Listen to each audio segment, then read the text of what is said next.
Parts are like interesting.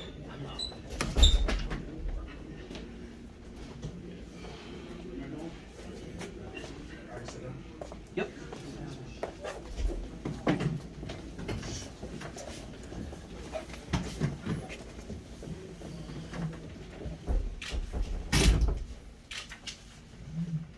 Set.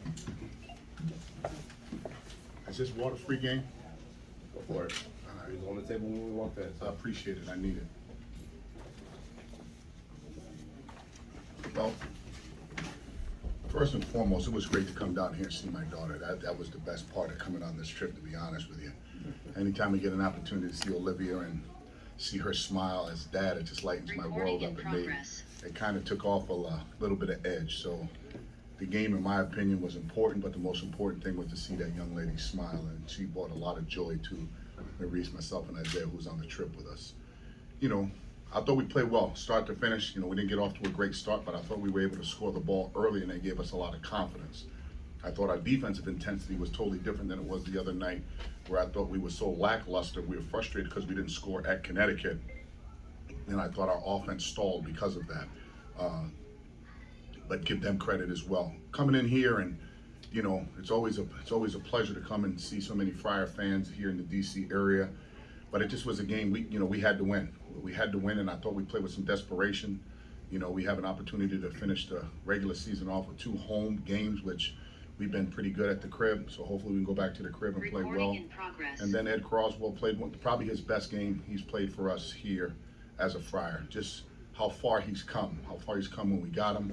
You know, when he came from LaSalle, and you know, his hard work really showed today. I thought Devin Carter set the tone as well defensively. And you know, I see so many people getting props around the country, which they deserve. But there are so many great defensive players in the Big East, and I think Devin Carter sure is, if not the best defensive player on the ball, off the ball. He always has the toughest assignment. You know, he has to guard Murray, who's a handful.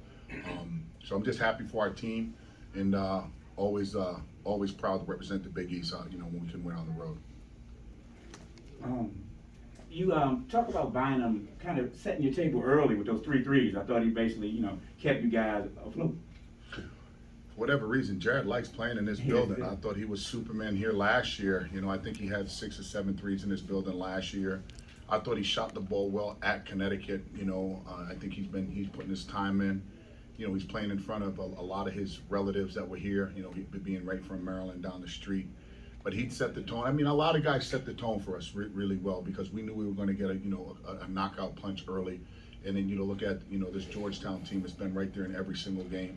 Haven't had the fortune that they wanted, but the league is really tough, and there'll be a tough out as the Big East tournament approaches. How hard is it to bring, you're in a spiral, and you're looking for a win like Georgetown is. From a coach's perspective, how hard is it to pull your team out of that death spiral? It's hard, and again, winning is hard, guys. Winning is really hard. The other team got scholarship players. The other team has coaches. The other team has expectation. So as much as we all want to win, now you got to execute that. And I hope all the fan bases around college basketball is going to be a winner and a loser.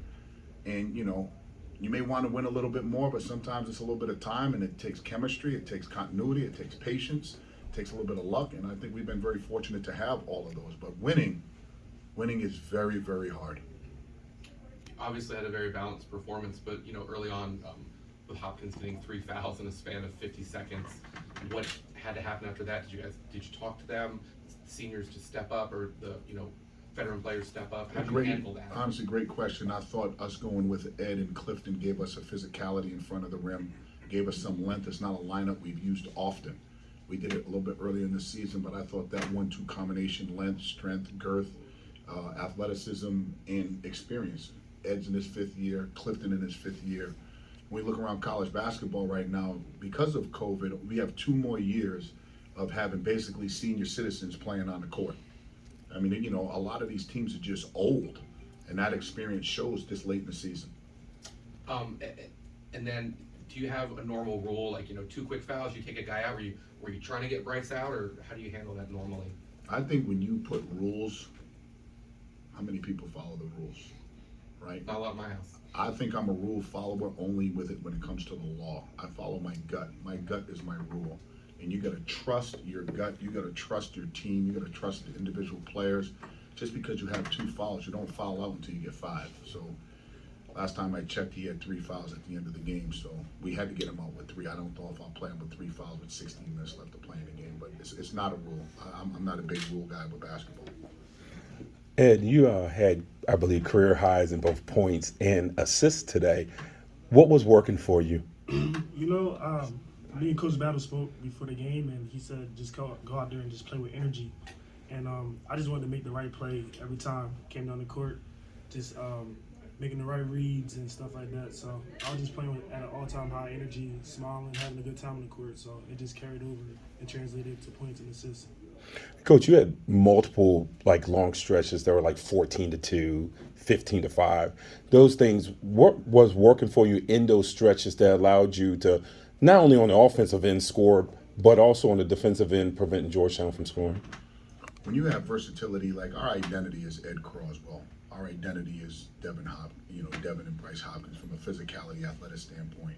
And I thought our defense set the tone. I really did. We were able to get some runouts. We were fortunate to make some threes. I thought it was more the defensive thing. And then instilling your young men with confidence. When you breathe confidence into players and you breathe confidence into individuals, they perform better than the actual person that they are when you tell them how important they are, how much you love them, how much it's important for them to smile, share, care. You know what I mean? We're talking about sharing the sugar. I think when you breathe confidence into people, they play at such an elite level, and I thought that's what the staff did today, giving our men confidence to try to come on the road and win. Coach, last year you guys established a Big East record for Providence with 14 conference wins. You have a chance to equal or surpass that this year. Did you think when the season started that was something you guys had in you? Again, I believe we're going to win every game we play. We never go in apologizing for trying to be good. It was something that was going to be a challenge with 8 new players, no returning starters from last year's team that was sensational, but that was last year's group. What you got to do is give your kids your opportunity to see who they are, what they are, and let that chemistry develop. I think we got beat up early by even some people, in this room that our schedule, our preseason schedule, wasn't as competitive we needed to be. The last time I checked, you're the writer and I'm the coach. I got to do what I think is right for the team to develop chemistry, continuity, and understanding. And not one person has questioned that schedule now based on where our team is. So you got some confidence. You got to give the coaches credit for evaluating. I think our coaches are great evaluators. I think we have a head coach in Ivan Thomas and Brian Blaney and Jeff Battle. Our continuity as a staff really helps. Really helps to build a program. You understand that? So did I think we were going to win? 100% I thought we were going to win. And then when you're able to play in front of in our building, probably the hardest building in college basketball to get a win in. We'll be concentrating on number 14, not number 15. If we get number 14, we can have the conversation about number 15. And just real quick, you mentioned how many new pieces you had for the program. Do you think that's kind of the new norm in college basketball? Just every year, just have a new group? Yes, it's something that we have to adjust to as coaches, administrators, athletic directors. Because of this transfer portal, you're going to find in today's world, kids are just not happy. Kids are just, they want it right now. If, they can play 35 minutes, they want it 37 minutes. They took 20 shots, they want 24 shots. So, it's just what we have to adjust. You're not mad at them, it is what it is. But absolutely, get used to that. You're going to find 6, 7, 8 new guys on every roster just about every single year. And you're going to see some of the blue bloods that are really young, that are playing against some old cats, they're in trouble. Any more questions? Appreciate you guys. Thank you.